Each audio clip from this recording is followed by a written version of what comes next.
पहले तो सबसे पहले मैडम को धन्यवाद। और सबसे पहले एक चीज होती है कोचिंग। कोचिंग में सबसे पहले बैच पूरा कंप्लीट हो जाना चाहिए अपना। मान लो एक भी दिन की छुट्टी नहीं होनी चाहिए, और मान लो किसी कारण बस रह भी जाते हैं अपन, तो वो कोर्स पूरे पिछला दिन पूरा कंप्लीट कर लेना चाहिए।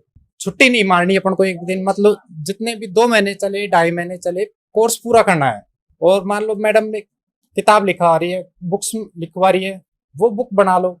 उसमें डेली आओ जाओ घर से, जब भी पूरी उसको डेली मान लो कल क्या पढ़ाया मैडम ने वो जरूर पढ़ के आओ सबसे। फिर उसको एक छोटी कॉपी और बना लो, मान लो पेज निकाल लो 5 पेज पहले यूनिट के। 50% तो अपन को आ गया और 50% नहीं आ रहा।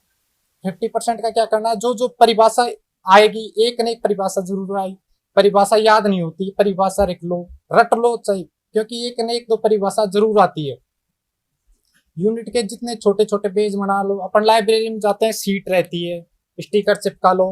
और लाइब्रेरी कंटिन्यू एक दिन में 8 या 9 घंटे बिल्कुल होनी ही चाहिए। रूटीन बिल्कुल नहीं टूटना चाहिए। फर्स्ट रही बात फर्स्ट पेपर की, राजस्थान हिस्ट्री के भैया ने बताई दिए क्वेश्चन कितने कितने आए थे। और क्वेश्चन में सबसे पहले मान लो किसी का बेसिक थोड़ा बहुत तो सभी को आता है। उसके अलावा थोड़ी दिशा की बुक आती है छोटी 100 रुपए वाली, थ्योरी की वो पढ़ लो, सबसे बढ़िया बुक है वो।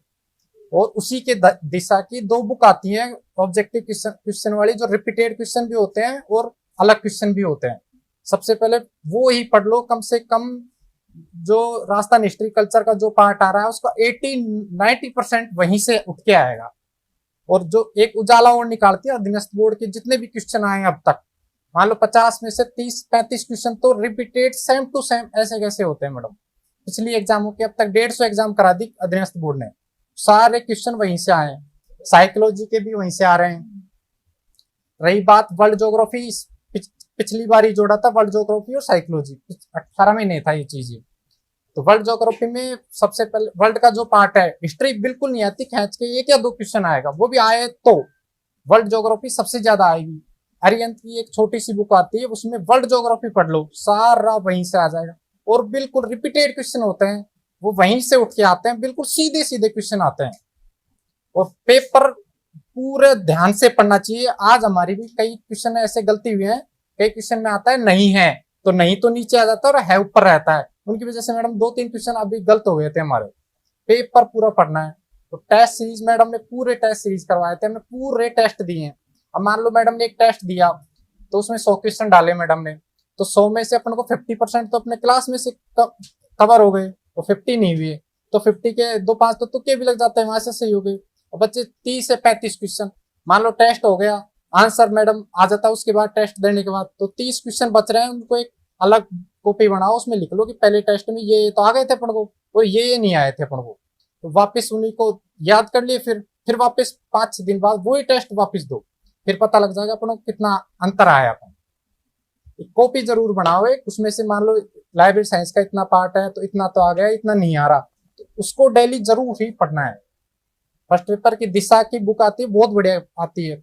साइकोलॉजी के भी बिल्कुल 10-15-20 क्वेश्चन आएंगे, बिल्कुल उठ के आएंगे, नॉर्मल क्वेश्चन आएंगे, ज्यादा डीप बिल्कुल नहीं पढ़ना कि भाई वो किताब भी ले आते हैं वो भी ले आते हैं, कुछ नहीं करना इतना। बिल्कुल एक किताब ले आओ सबसे छोटी और सबसे बढ़िया, वहीं से उठ के आएगा सब कुछ।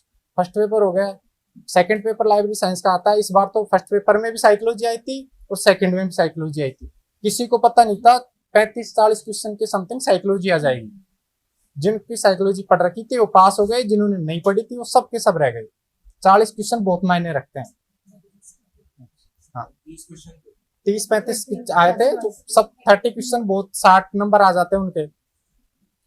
लाइब्रेरी साइंस में मैडम के नोट्स पढ़ लेना और जितने मल्टीपल क्वेश्चन हो सके उतने पढ़ लेना। मैडम की बुक चलती है 7000 वन लाइनर क्वेश्चन की, वो जरूर पढ़ लेना। थ्योरी के अलावा मान लो आज कैटलॉगिंग पढ़ाया, क्लासिफिकेशन पढ़ाया मैडम ने, वो पढ़ के उस कैटलॉगिंग के मैडम ने कोई 200-300 क्वेश्चन बना रखे हैं, उसमें से वो पढ़ लो। ऐसे कैसे सारे डाउट एक एक लिखा रखा है, कैटा प्लस लोगस, ग्रीक भाषा का शब्द क्या कुछ सब कुछ लिख रखा है। मैडम ने आती है, अब मार्केट में नहीं मिल रही, मैडम के पास है, फोटोकॉपी करा लेना। ये 2 ही यूनिट है बस वो। और साइकोलॉजी का ध्यान रखना है। और हो गया। और एसपी सूद सर की भी बढ़िया वो ऑब्जेक्टिव क्वेश्चन की चलती है, और अमित किशोर की जरूर उनमें से पढ़ना है। क्वेश्चन जितने हो सके उतने पढ़ लेना। थ्योरी तो यही क्लियर हो जाएगी सारी, जितने हो सके क्वेश्चन कर लेना। और लाइब्रेरी बिल्कुल, मान लो किसी की घर पे रूम पे बढ़िया पढ़ाई हो जाती है तो रूम पे पढ़ लेना, नहीं तो लाइब्रेरी 8 या 9 घंटे डेली पढ़ना है। रूटीन बिल्कुल नहीं तोड़ना। जब भी लाइब्रेरी जाओ तो फोन मत लेकर जाओ कभी भी। फोन लेके गए, मैसेज आया, यूट्यूब देखा, रील देख ली, सारा खराब हो जाएगा। धीरे धीरे 10-5 दिन में आदत बिल्कुल छूट जाएगी, भाई फोन लेके ही नहीं जाना। अपना ऐसा कोई बिजनेस तो चल नहीं रहा कि उससे जरूरत पड़ेगी अपन को। फोन बिल्कुल छोड़ दो। 2 या 3 महीने की बात है, अभी 10-15 दिन में, महीने भर में विज्ञप्ति आने वाली है। और देख लेना, जो लास्ट टाइम पे आएगा, बहुत ही कम बच्चे होते हैं जो सिलेक्शन ले जाते हैं। पूरा बैच कंप्लीट हो जाए, यही है सबसे पहले। सभी को शुभकामनाएं, और डेली पढ़ो, रूटीन नहीं तोड़ना सबसे।